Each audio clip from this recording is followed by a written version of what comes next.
আসসালামু আলাইকুম দর্শক, বাপদাদার আমল থেকে যেভাবে আলু চাষ করে আসছে সেভাবে এখনো আমরা আলু চাষ করছি। এতে করে আমাদের আলুর ফলন কম হয়, সেটা কিভাবে আপনার মনে প্রশ্ন জাগতে পারে। সেজন্য এই ভিডিওটি কাটাকাটি না করে সম্পূর্ণ ভিডিওটি দেখুন। দর্শক, প্রথম স্প্রেটি হয় আলু লাগানোর 20 থেকে 30 দিনের ভিতরে একটি স্প্রে হয়। এই স্প্রেতে আমরা ম্যানকোজেব গ্রুপের ছত্রাকনাশক ব্যবহার করে থাকি। আচ্ছা, ম্যানকোজেব ব্যবহার করলেই কি ভালো ফলন আশা করা যায়?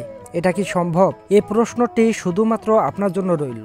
দর্শক, ভালো ফলন পেতে গেলে কি কি ধরনের কীটনাশক ও ছত্রাকনাশক এবং পিজিআর ব্যবহার করবেন, এই বিষয় নিয়ে এখন আমরা আলোচনা করব।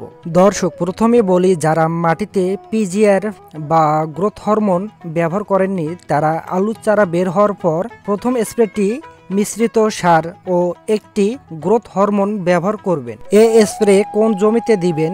যে জমি সব থেকে আলু চারাগুলো খারাপ বা আলু চারাগুলো গ্রোথ একদম নেই, সে জমিতে ব্যবহার করবেন। স্প্রে করার পর 3 দিনে আপনি রেজাল্ট বুঝতে পারবেন। আমি নিজেই স্প্রে করে রেজাল্ট পাইছি, তাই এত জোর দিয়ে বলছি।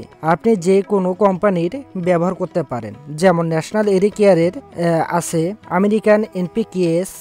আমেরিকান এনপিকেএস ব্যবহার করবেন। 16 লিটার পানিতে 125 গ্রাম হারে স্প্রে করবেন। এনপিকেএস পুনরূপ হচ্ছে এনতে নাইট্রো, পিতে পটাশিয়াম, কেতে ক্যালসিয়াম, এসতে সালফার।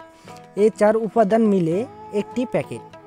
এর সাথে অবশ্যই ব্যবহার করবেন গ্রোথ হরমোন। ব্যবহার করলে গাছকে সবুজ সতেজ এবং মোটা তাজা করবে এবং পাতাগুলো চওড়া করবে। এটি ব্যবহার করলে 16 লিটার পানিতে 25 মিলি হারে স্প্রে করে দিবেন। এই দুটি সার এবং গ্রোথ হরমোন আপনি শুধুমাত্র একবার স্প্রে করলে আপনার আশেপাশের জমির লোক আপনাকে বলবে আপনার জমিতে কি স্প্রে করেছেন। সব থেকে বড় কথা হলো, বৃক্ষ তোমার নাম কি, ফলে পরিচয়। এই স্প্রেটি প্রথম, দ্বিতীয়, তৃতীয় যে কোনো সময়ে দিতে পারেন। মানে আমি বলতে চাচ্ছি যে প্রথম স্প্রেতে বা দ্বিতীয় স্প্রেতে বা তৃতীয় স্প্রেতে, যে কোনো স্প্রেতে আপনি দিতে পারেন। কিন্তু গাছের যদি গ্রোথটা খুব বেশি যদি হয়ে যায় তাহলে সেক্ষেত্রে স্প্রে না করাটাই উত্তম। দর্শক, এখন আসি, ম্যানকোজেব যদি প্রথম স্প্রেতে দেন সেক্ষেত্রে প্রতি ঢোলে 50 থেকে 60 গ্রাম হারে স্প্রে করবেন। গাছের গ্রোথ অনুযায়ী স্প্রে ডোজ বাড়াবেন।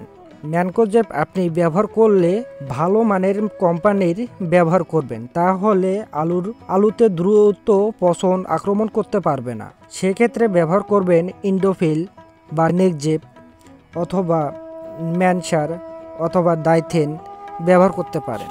সব থেকে বড় কথা হলো, ফসল ভালো পেতে গেলে একটু খরচ বেশি পড়বে। দর্শক, এই ভিডিওটি দেখে যদি আপনি উপকৃত হন তাহলে অবশ্যই চ্যানেলটিকে সাবস্ক্রাইব করে পাশে থাকা বেল আইকনটি ক্লিক করে রাখুন, যাতে নতুন কোনো ভিডিও ছাড়লে সবার আগে আপনি নোটিফিকেশনটি পেয়ে যান। ধন্যবাদ আপনাকে ভিডিওটি দেখার জন্য।